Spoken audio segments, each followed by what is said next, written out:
صبح صبح يا عم الحاج ومسا مسا على الناس الكويسة. النهاردة ناوي أتكلم عن حاجة معينة، حاجة بتهم ناس كتير جدا جدا جدا. ما تستناش المساعدة من حد، ما تستناش مساعدة من أهلك أو من صحابك أو من قرايبك أو من زمايلك أو من جيرانك أو معارفك أو جمهورك أو عملائك أو زباينك أو من أي حد. محدش هيساعدك، محدش هيبصلك، محدش هيديلك جنيه، ولما تجوع محدش هيديلك رغيف عيش، ولما تبقى تعبان محدش هيجيب لك حباية مسكن، ومحدش هيسأل فيك أصلا من أساسه. فما تستناش مساعدة ولا عطف ولا شفقة ولا رحمة ولا احترام ولا تقدير ولا اهتمام ولا مراعاة. ما تستناش أي حاجة من الحاجات دي كلها من أي حد.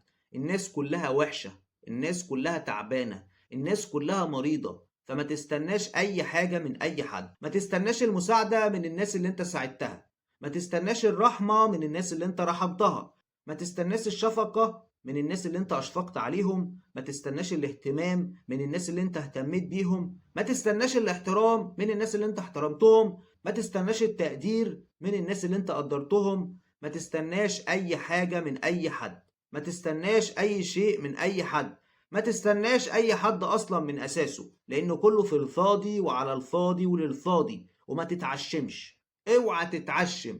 العشم بيقلب لخوازيق، شجرة العشم بتطرح خوازيق، فهتتخزوق وهتتبهدل وهتتهان وهتتفرم وهيتحط عليك. فريح دماغك وكبر مخك وما تعملش جدع، اعمل فلوس. حكمة النهاردة وحكمة كل يوم وكل ثانية وكل ساعة وكل دقيقة: ما تعملش جدع، اعمل فلوس. بجد يا جماعة، الحاجة الوحيدة اللي هتنفعك في حياتك الشخصية وفي حياتك العملية هي الفلوس، هي الكاشات، هي الماني، هو الزلط، على رأي اخواننا اليمنيين اللي ربنا يكون في عونهم بإذن الله تعالى. فما تستناش اي حاجة من اي حد، ما تستناش حد يقولك تعمل ايه ولا ما تعملش ايه، ما تستناش حد يجي ينظر عليك، ما تستناش حد يجي يتاجر بيك. وعايز اقول حاجة كمان يا جماعة: ان الدين افيون الشعوب.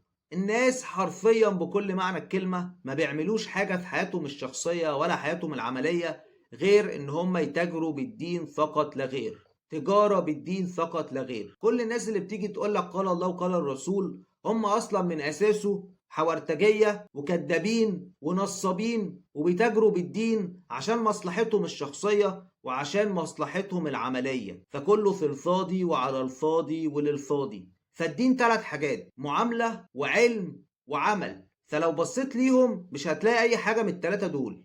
كل اللي هتلاقيه تجارة بالدين، مزايدة عليك وتجارة عليك وتجارة بيك. وفي الآخر مين اللي هيطلع خسران؟ حضرتك وحضرتها وحضراتكم وحضراتهم وحضرتي. فريح دماغك وما تخليش حد يطرطر في دماغك، وما تسلمش ودانك لأي حد عشان الدنيا صعبة. فما تصعبهاش على نفسك ولا عليا ولا على أي حد، وطز فيك وطز فيا وطز في الدنيا الغبية. لو عجبك المحتوى اشترك في القناة وفعل الجرس، لايك وكومنت وشير. وبس كده خلصنا الحلقة. بحبكم في الله. سلام. صل على النبي. اللهم صل وسلم وبارك على سيدنا محمد.